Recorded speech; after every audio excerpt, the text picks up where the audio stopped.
All right. So let's get started.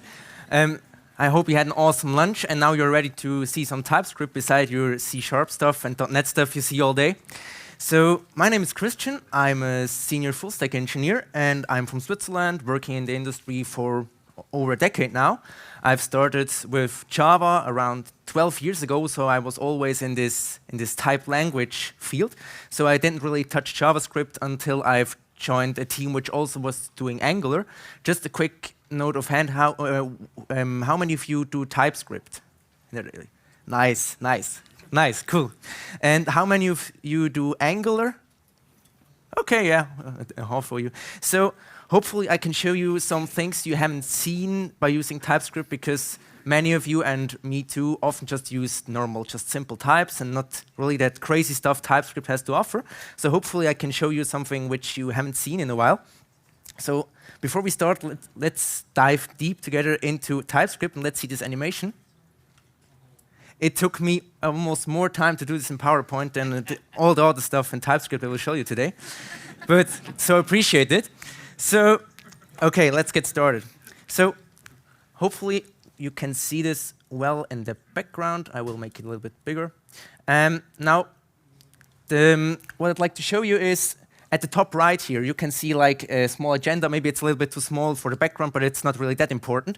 Where you can see what we'll talk about, and the important stuff about this to-do app here is it's completely written in types. So this is written by, I've created a small plugin which does just check your TypeScript file and searches for a type called result. And just shows what's in this result. And there, if you would compile this to-dos.ts file, there would be no JavaScript code. It's just a type file, basically. But it's interactive, so if I change this, for example, from a 0 to a 2, then, as you can see now, this changed to a burning symbol. So this is all done in types, and so we will get started with map types so that I can show you a little bit about this. So let's say we have an events type here. And let's say we have an add event and we have a remove event.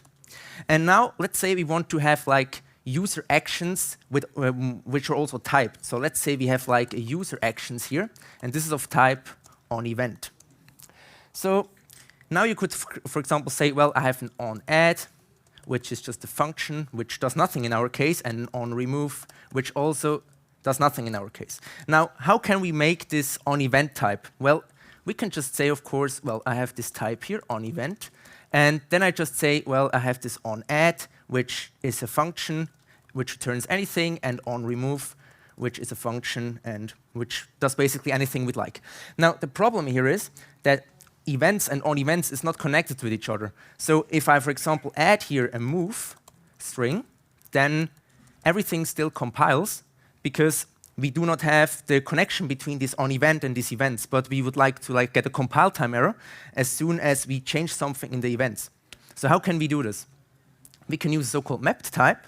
So first, let's create a helper type. Let's say we have an event keys here, and this is key of events. So this type contains all the property keys as available strings. And so what we can now do is we remove these types here, and we use a map type and can say, well, our key has to be in event keys.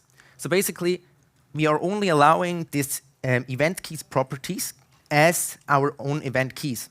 So we then can say again, well, we have just a function. And as you can see, user actions does no longer compile.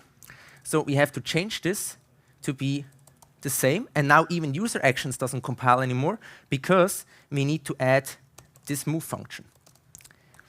Now this is nice, but the problem here is that we still don't have this on and the uppercase first letter of our add, remove, and move property.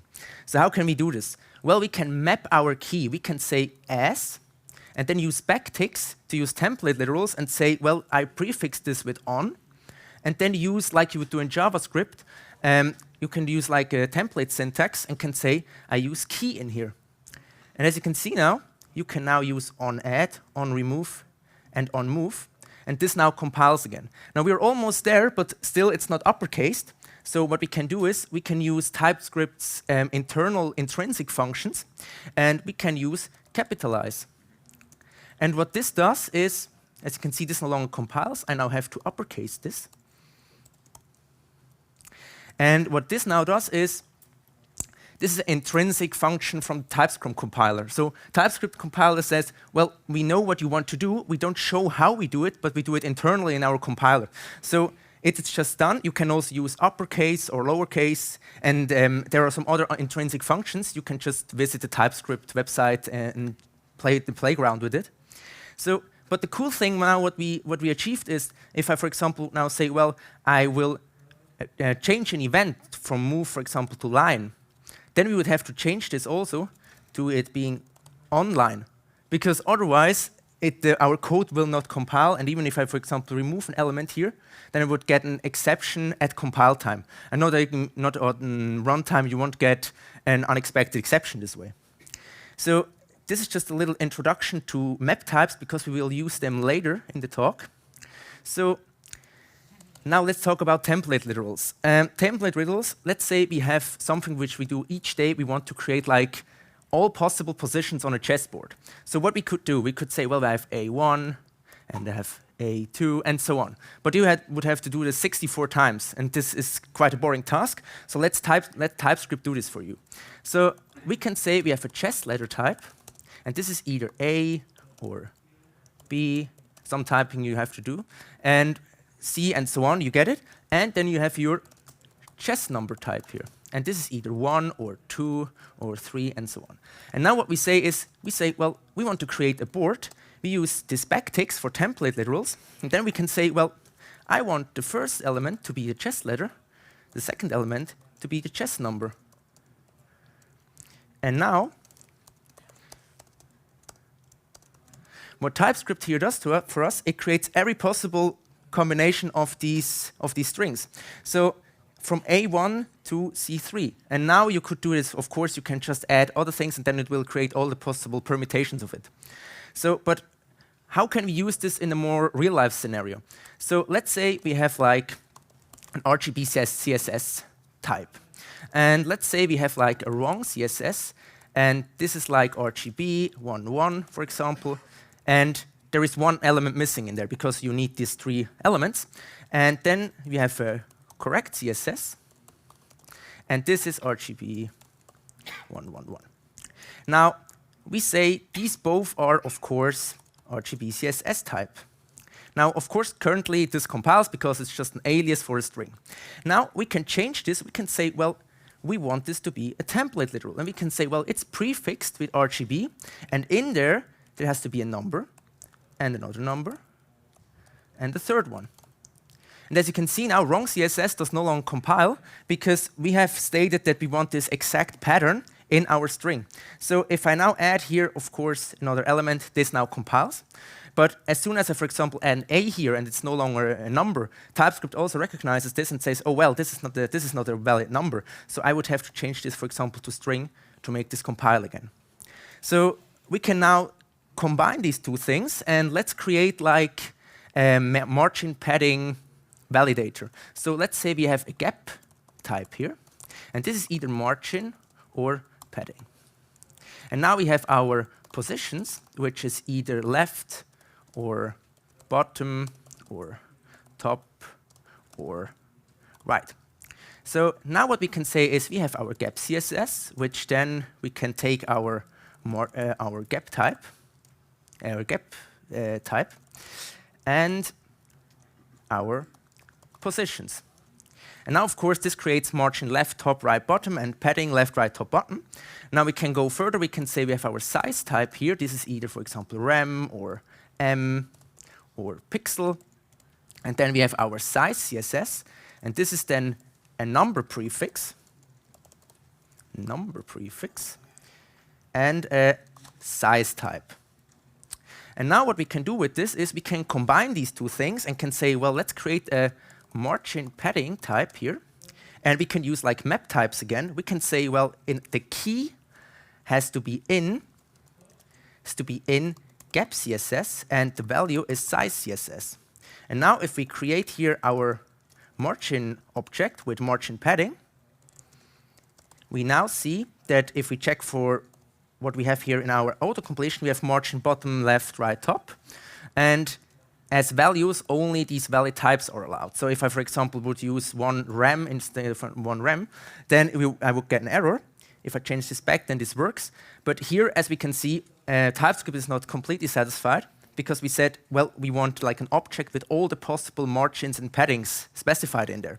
So to fix this, we add a question mark in here, and we tell TypeScript we only want to add certain elements. We want to decide ourselves which elements we want to add. So this is about template literals. So let's talk about type in TypeScript, which many of you maybe already have seen, but maybe not have used that much. It's the never type. So let's say we have an hello object here, and it's called hello NDC. Now, of course, what we could do is we can say implicitly this hello is a string. Now, we can explicitly say this is a string, this works, but if we change this to never, of course, we get an error because string is not assignable to type never. Well, if we get such an error, we as TypeScript programmers know what to do. We say as any, and it's fixed. But as you can see, something crazy happened. It's not fixed because you can't even assign any to never. You can't assign anything to never which is not never itself. So if I would change this to never, please don't do this, then it would work. But that's, of course, not the case. So why is this helpful? Before we go deeper into this type, I have to do a quick side note about conditional types. So what are conditional types? Let's say we have a type, Boolean or else, and we pass it in a generic type. So something which is generic, which can change during runtime.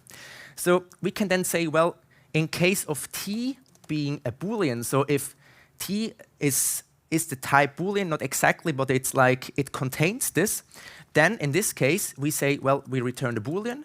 Let's otherwise just return a string. Now, to test this, we can just say Boolean or else, and let's just return put a Boolean in there. And of course, there's no magic, it will return Boolean. If I change this, for example, to number, then it'll return a string because it's not a Boolean. So this we can use to use our never type. So let's say we have a function here, fail on empty string. And we pass it in an input. And we want it to fail if the input length is not set. And we say input is empty. Now, this, of course, throws an error at runtime. And I also want to emphasize that we are using TypeScript, but if we compile this, all the types will go away. So at runtime, you don't have these types. So it's always, if you, for example, write a library, and you think maybe someone who uses JavaScript will use my library, always make sure that you also do some runtime checks on the important parts of your library to make it easier for the user or for the programmer to use your library. So this is why we will throw an error at runtime. But the sad part here is, fail on empty string, of course, takes this empty string and doesn't yell at me at compile time, even if I clearly state I don't want this empty string. So how can we fix this? We can use these conditional types with never. We can say we create a type, no empty string. We pass it in a t and say, well, this has to be some kind of string. We don't care what string, but it has to be a string. And then we say, well, if t extends an empty string, so if t is an empty string and has nothing in it, in this case, return never. Otherwise, return t. And now, of course, nothing has changed because we haven't used this in our fail on empty string. So let's use this. Let's put this in here, say this is a string here. And instead of a string as the input, it's now a no empty string with this t. And now something interesting happened. You maybe already have seen it. This code on line 11 doesn't compile anymore. Because what it tells you is you can't assign string to never. So what did we really do here? We put in here this empty string. This is just this t. And because t here is an empty string, it returns never. So what we are basically trying to do here is trying to have this input here of type never and try to assign an empty string to it. And this is, of course, not allowed. So this way you can create like types which do not allow even primitive types to be in a certain pattern. So this is just a little bit of simple introduction how you can use this never type to like narrow down your types, which kind of strings you want to allow in it. So But let's go further and a little bit more in a real-life scenario. We say we have locations, and let's say we have Zurich and we have Oslo. So let's say we have a function, get country for locations. And we have our location, which we put in here, and we return a string. Now, we want for each of our location the corresponding country. Now, let's use a switch statement. You could also use if-else. This works fine, too. And we can then use location here, and we can say, well, in case of Zurich, we return Switzerland.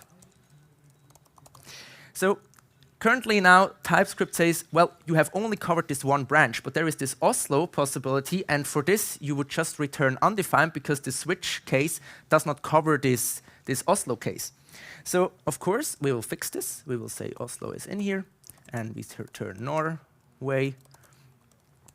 And now TypeScript is satisfied. So, but the problem is, again, we don't have the runtime safety. So if I say get country for locations and I pass in anything as any, because that's basically what you do if you work only with JavaScript, everything is any because the types will get stripped away.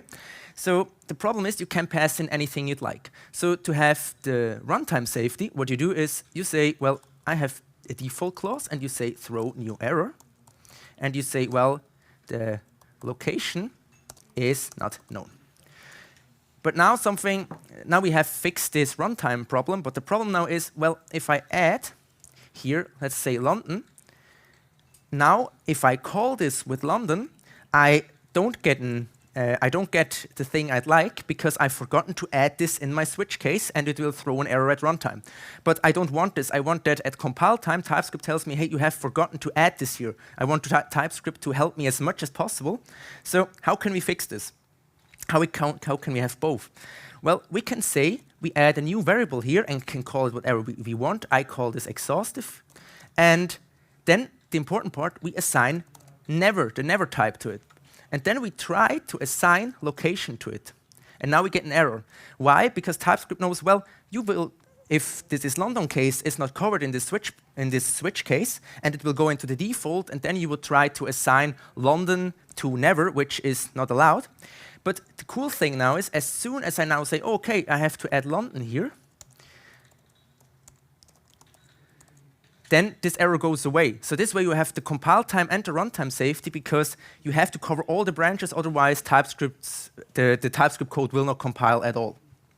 So this is how you can use the never type like to also have like these exhaustive switches without having to lose the runtime checks and still have the compile time checks for it. What does the linter say? Linter says, well, you are never using it. You're never using it. So, well, you maybe would have to go like this and say, yes, lint, I don't care. Or something like this. But I don't really know. Yeah. But I think what you could also do is wrap this in a function to reuse it. But I think we can live with this. I don't see these linter errors anymore. They are just the way. If it's not red underlined, I don't see it. So, OK. Let's now go to a keyword, to the infer keyword. So what can the infer keyword do for us? Let's say we have a really complex function. I don't try to explain what it does because I don't even know what it does. So, but the important part here is that we have a function which we can work with. So, and because this is such a complex function, I'd like to have just the return type of this function. So let's say we have our add return. And then we can use a utility type, which TypeScript itself provides, a so-called return type. And this is a generic type, so we can pass it in.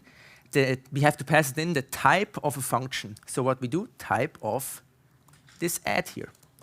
And what this now does here is it returns us number, because this is the return type. If I change this to string, then it returns us the string. So, but how does TypeScript do this? Well, let's create this return type ourselves. My return type. And then let's say we pass it in a t, we don't care what it is. And then we say, well, if t extends a function type, basically if this is a function with any arguments and which returns anything, then for the start, just return any, otherwise return never, because we're not interested in it. So, but now if we change this to my return type, it's gotten much worse because we just got back any. We don't get the real type back. Why? Because of course TypeScript doesn't magically know what we want to get returned from this function. So how can we fix this? We can use the infer keyword. We can say, well, TypeScript, if this t extends a function type, then please take the element at this position here and save it in a variable. Let's call it just R for return type. And then please return it. And as you can see now we get the number back. So we can change this again to string. It will get us the string back. So this is how we can use the infer type to get certain elements of your types out and create new types from it. You can call it like advanced map types, basically. So, but how can you use this in other areas? So let's say you want to do recursion.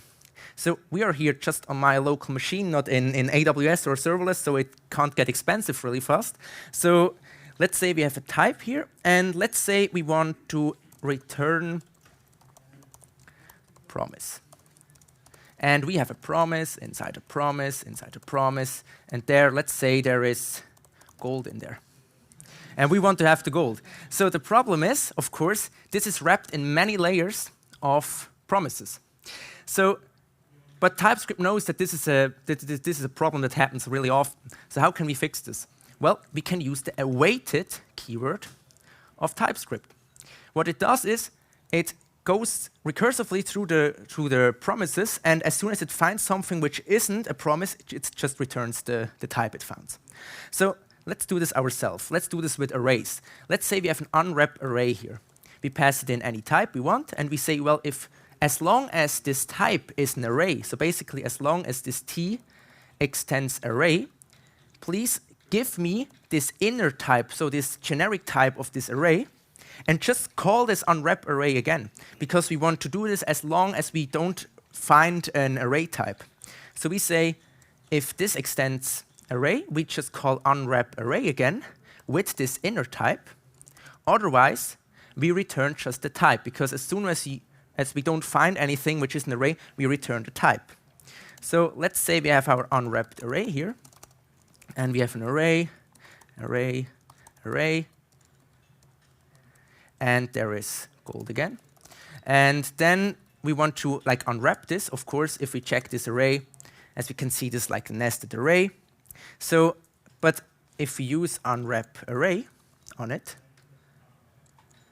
as you can see now, we get the type back, because we go recursively through our type hierarchy and take the first element we found interesting.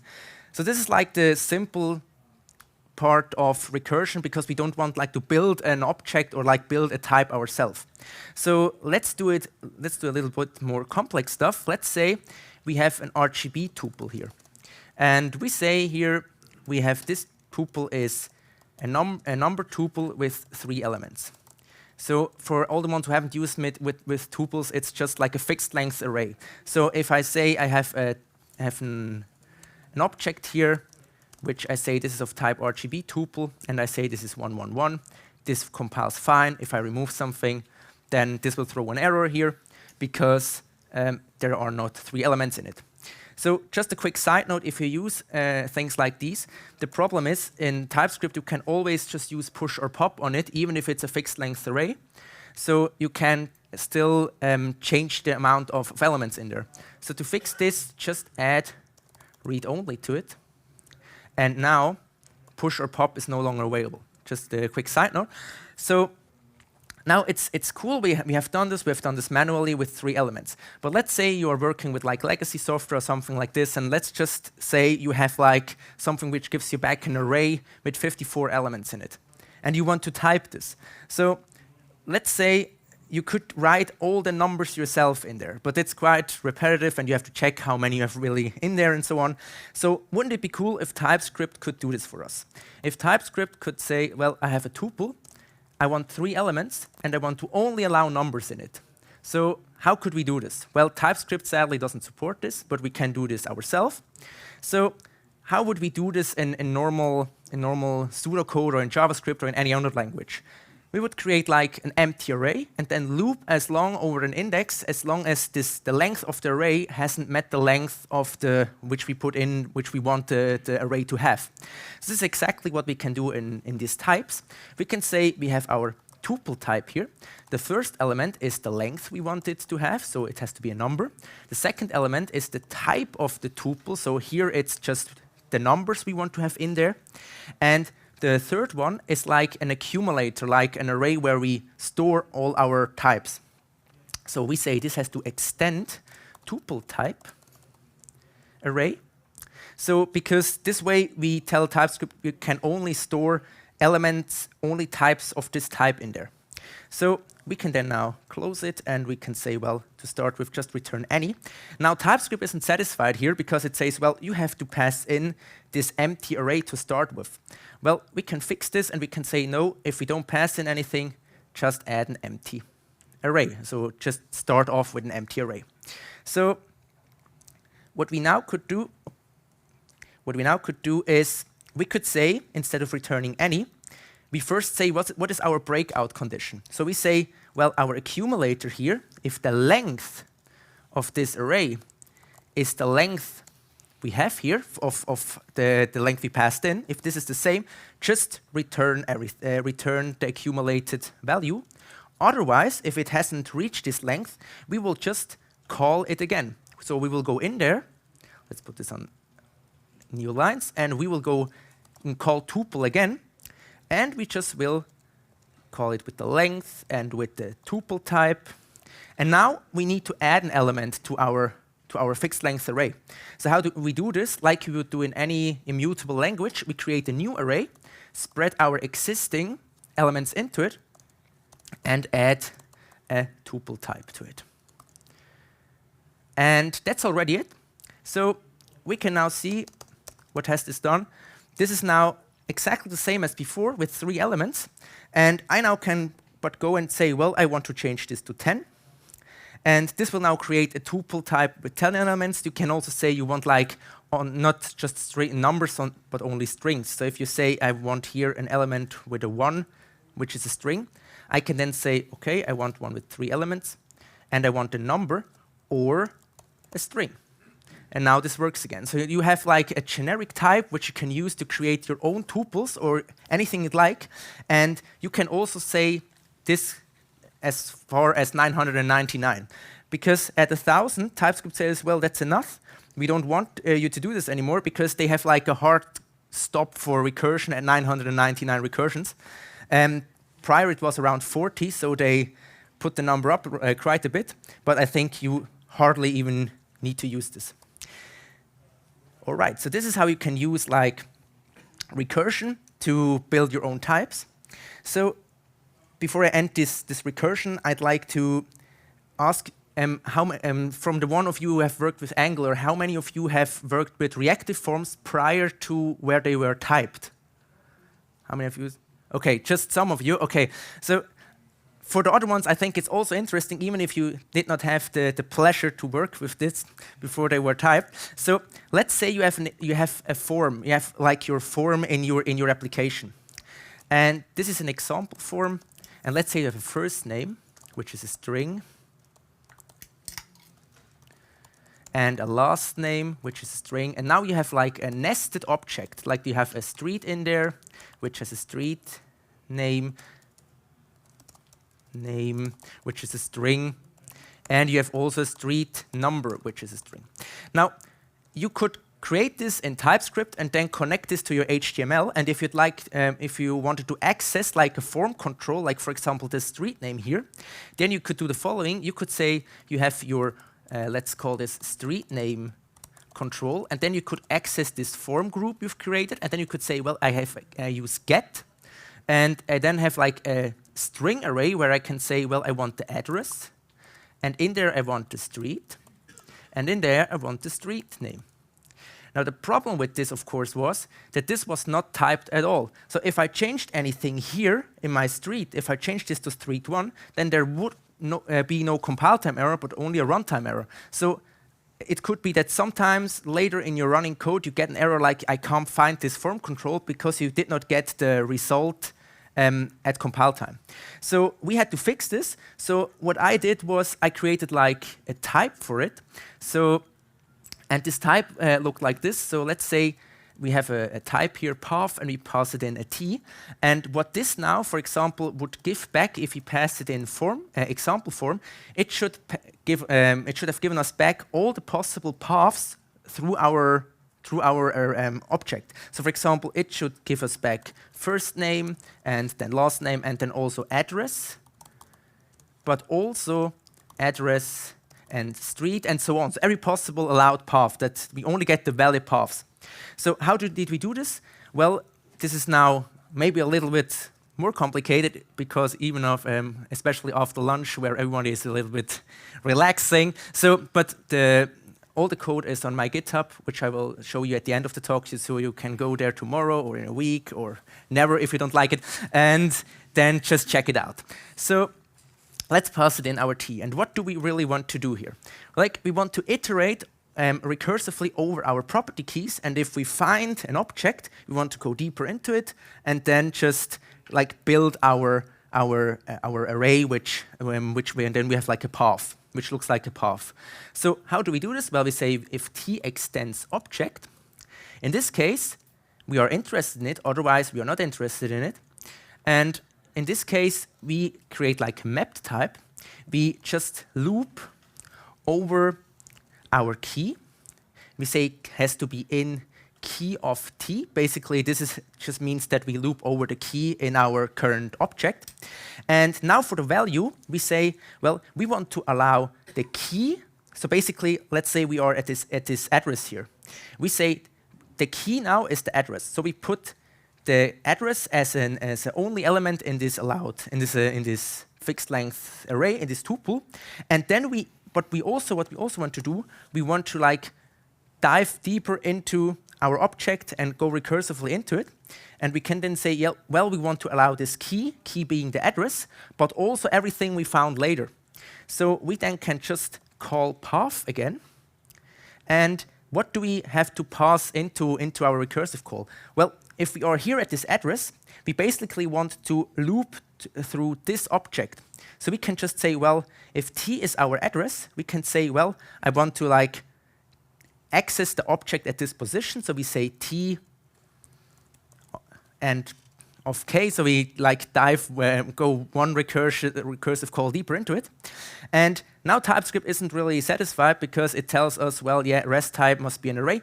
But let's just not think about this. Let's just say we have the type and let's check what this type does. We have our path and we have our example form. And what does this really return to us? As you can see, this returns an object still, with the key being the first name and the value then being like this array with one element.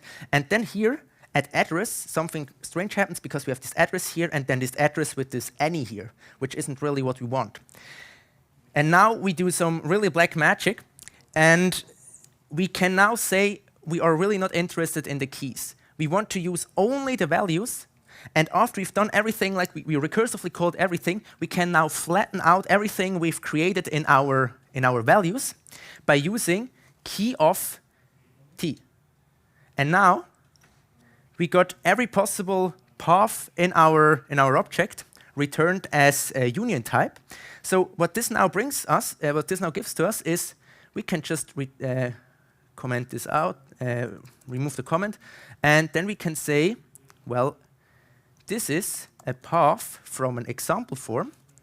And if I now, for example, change here the street to 1, then this no longer compiles because TypeScript tells me, well, this form you have here doesn't have a path which has this street in it. So if you now have, for example, a huge form and you change 1 or 2 parts of it, then you will see in your code first where you really use it, and second, if the path is still working at compile time. So you do not have to worry about and do like full text search and things like this anymore. All right. So that's how recursion can be done. And the next thing I'd also wanted to show you is branded types. And for me, that's why I put it at the end of my talk. I really find this extremely powerful also to use in any project, even if it's really small. So let's say we have an email here. And this email is, let's call it type.rocks. So let's say you want to send an email, and you use a function here, send email. You have an input here. And now the problem is, this input here is just a string because you don't want to pass around like a wrapped object. Because, for example, in domain-driven design or in many books, there is like, yeah, you can like create like these simple objects, which, for example, are then called email address, and you know everywhere that this is an email address. But often you then have to like unwrap this object to work with it.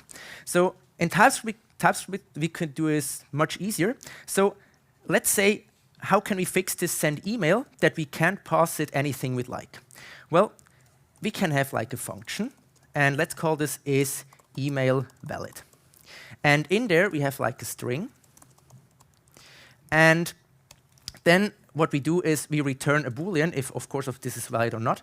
Now I could go to Stack Overflow or ask ChatGPT for like awesome regex for email, but it will also just catch around 90% of the stuff. So I will do a much better thing. I will say, and this is much better, I say includes, and then I add an @ sign here, and then I'm satisfied. So this will work for you. Put this in production, we don't have an error. So as you now can see, we say if is email valid. We have this email, and then we say send email. Well, the problem is this hasn't given us anything, because of course you can just call the send email address, send email wherever you want, because you don't have to wrap this. So how can we fix this? Well, start easy, and let's say we have a valid email type here. And let's say this is just an alias for a string, nothing more currently. So where do we really only want valid emails? So we want it here. And now this is email valid function should not return a Boolean, but what it should return instead is a type guard.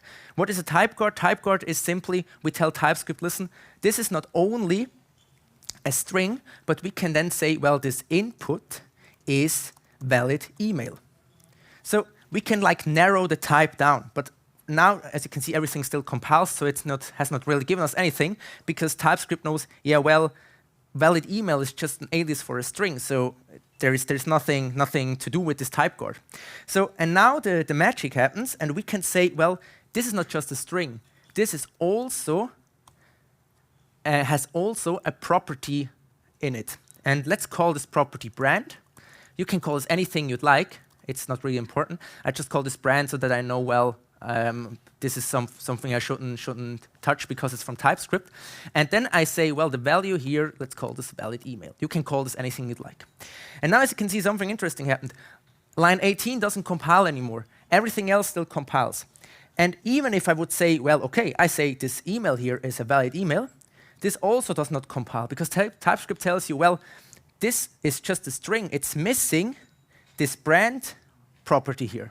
So, but why is it working in here in this if branch? Because we told TypeScript, listen, this is not just a string, because we are checking here for a string, but it could be like if you have an object and you have A, B, and C in it. If you want to only if you have an input where you only check for A being present, there could be also that B and C is also in there. We are just checking for if a string is in there, and now we can say, well, this input is not only a string in this case, but also like has this brand. And so in there, it works like before. And in there, we can even say, for example, valid email, which is a valid email here. And then we can assign email to it. We don't have to do it just to show you that it's possible. But as soon as we put this outside this branch, this will no longer compile. This will no longer compile. I have to check. Valid email. Oh, I think there is a type. You've declared it's a valid email on line 3. Yeah, but I think this should no longer. Oh, sorry, I only checked the first. Yeah, I have never seen this before. So, okay, so the problem here is, of course, as you can see, this doesn't compile because there is missing this additional brand property. So, but how is this really helpful? So this way you can like also work with your primitive types and make sure that everywhere you use this valid email type, it's really just a valid email. So you don't have to wrap it like in like an object with one property or something like this. You can work with your strings or also with numbers. You could work with any primitive types. So you could also change this, for example, to number and only allow like positive numbers in there. So to make sure that, for example, you can only pass in something which isn't negative, you can just create like your own branded types for it. So to end this, you could of course just do this yourself each and every time. But what you also could do is you could create like yourself a small utility function to create these branded types for you. So before I end my talk, I will try to do this. So we just return, we change this back to Boolean, and we leave this all as it is. We remove this type valid email. And now let's create a function. We have a function, let's call this function brand. And this brand function takes some generic arguments. The first one is a primitive type. This is like a string or a number or a Boolean or something like this. The second one is like the brand name. It's like the string, this valid email we had. And the third one is like something which gets created from the first two, like this brand, which we then can say, well, we extend a primitive type, and we have the brand here with brand name. All right. I will put this on 2 lines, or on 3 lines even. So, and now what we can do is, in our inputs, what do we want to put into our inputs? Well, we want to put in like this email valid function. So this function we just want to use to check if this is like the type guard function. So let's call this isType function, and we pass it in our input, which is of type primitive type, and of course this returns a Boolean, like this is email valid function. And the second argument is just the brand name with the type brand name. Now, what do we return? I really like from React, like this where you use the hooks, this destructuring of the arrays where you have like your 2 elements in it. So let's do this. Let's do the same, and let's say the first element we return is like this type guard function. This primitive type here, and it returns input is brand. And the second element we return is just the brand itself, so that we know which type we can work with. Now, in our implementation, and the funny part is the implementation is smaller than the function interface.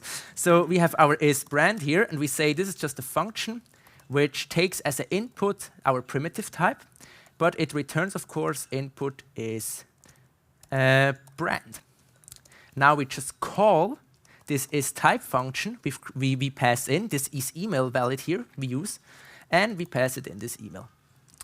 And now we return it. We say isBrand gets returned, and the second one we just pass it an empty object and say asBrand. Why do we do this? I will show you right away. So we have now this brand function, and now how can we really use this? We can say we have a const here, and let's call this. The first element is isEmail. The second one is valid email object. And then we can say, well, we call our brand. And in there, what we can do is we say we pass it our isEmail valid function and our valid email string. Now, the important part is that this isEmail here, as you can see now, the brand is valid email. If I remove this as const, this brand here is just a string. Why? Because if you don't use as const, TypeScript says, well, this is just a string. It can maybe change, so we will like not narrow it down to the actual string. So we have to use as const. So, and now what you can do here instead is we can say we have the type valid email, and we can say type of valid email object. And as you can see now, everything works again. I have to just check here why this doesn't work. Brand string type brand valid email. Oh, I have to check here. Is brand extends funny? Line 27. Change it from Yeah, that's. I have when I did my try, I had exactly the same error. I had exactly the same. I think no, this will not happen again. No, of course not. Okay, so now as you can see, this works. But now we haven't really much more stuff. But what we now can do is let's just remove everything here.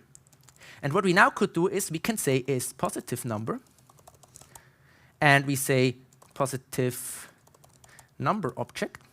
And we then have here, and we say, well, what is our check function for a positive number? We say, well, the input is a number, and, well, the input has to be greater than 0.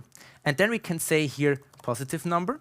And now we can have create our own branded type, and we can just use it. We can say we have a number here, which is 1, and we can say if is positive number, we can pass it in our number. And now in here, we can be sure that this has to be a positive number. So we have positive here, which is a positive number. Not a position, but a positive number. And this now would work here if I just had created the type here. Positive number is type of positive number object.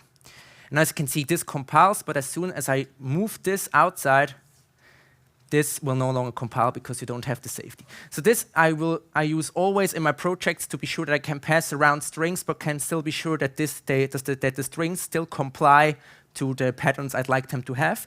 And the cool thing also is, of course, because this is just a normal primitive, you can still access all its properties or its functions. You can work with it like a normal string. So that's already it for my talk. What I wanted to show you before I end my talk is how you could really bring it to another level. So you could do something like this, and you could create like a validator if a string you pass into a function is a valid mathematical equation. So for example here, this at the top always does compile because this is a valid equation. If I, for example, remove this 3 here, I get an error because this is not valid and can't create an equation from it. So, but as you can see here is a missing closing bracket, mismatched brackets, and everything. It's also on my GitHub. You can check it out. And it's around 40 lines of code. It's a little bit crazy, but if you get into it, I think it's not that crazy at all. So. Yeah, this was my talk. I'd really wanted to thank that you took the time out of your day, and also after lunch you came here and sat down here and listened to me. And yeah, if you'd like to ask me anything or so, please write me or link me on LinkedIn or write me an email. I'd really like to hear from you. And yeah, I want to thank you for being here and wish you an awesome NDC conference. And yeah, thank you.